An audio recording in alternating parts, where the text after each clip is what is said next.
A peaceful spirit does become flamboyant at times. Hi, I'm James Lynch and welcome to the Park Books Update Moment. I would like to share something with you that has been shared at graduations and graduation parties at times throughout the years. It is just a few statements made by someone, but they have a lot of meaning to them. So may I share them with you and then just make one little comment after that. Notice I quote,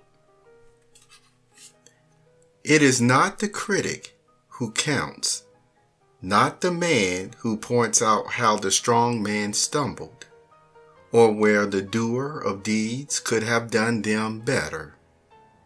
The credit belongs to the man who is actually in the arena, whose face is marred by dust and sweat and blood, who strives valiantly, who errs and comes short again and again, who knows the great enthusiasm, the great devotions, and spends himself in a worthy cause, who at best knows in the end the triumph of high achievement, and who, at the worst, if he fails, at least fails while daring greatly, so that his place shall never be with those cold and timid souls who know neither victory nor defeat."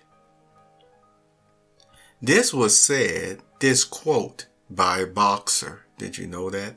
A boxer who actually became a president of a country. Yes, it was the flamboyant leader, Theodore Roosevelt.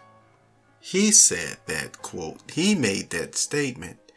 Now, the reason why I'm sharing this with you is because if you look in his autobiography, he was actually a very sickly man when he was younger, and was just determined to overcome, certain illnesses. And so he pushed himself.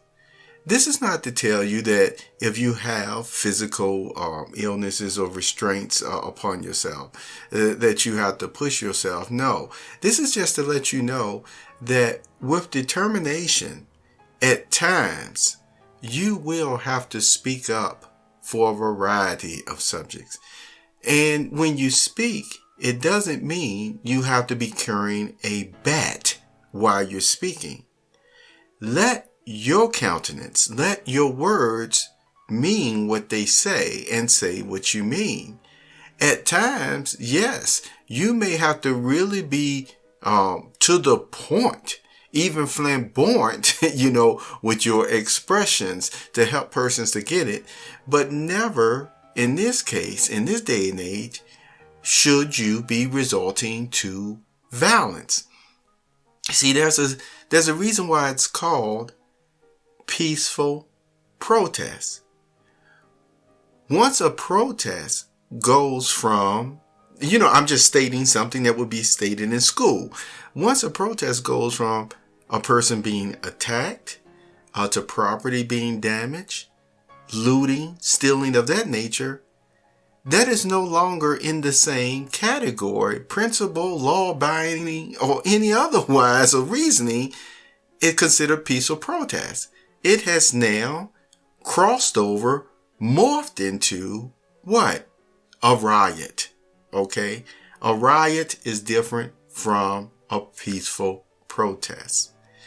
It is important to know this terminology because, as you've heard me state from time to time, some persons are trying to turn vocabulary upside down to not mean what it actually means. So when a person's saying good, then they're actually meaning bad. And then when they're saying bad, they're actually meaning good. This can really be confusing. However, you who study what the definitions means, the terminology means, and also the intent of meaning, then you are knowing when someone is saying, look, this is good, but they're really meaning bad, or etc. So I use the example with peaceful protest and the difference between a peaceful protest and a riot. If a person starts doing violence, looting, stealing, otherwise, it is not in the category of peaceful protest. Anybody who tells you differently, you may have to just ask them, are you purposely being part of the problem? You have a wonderful, wonderful day.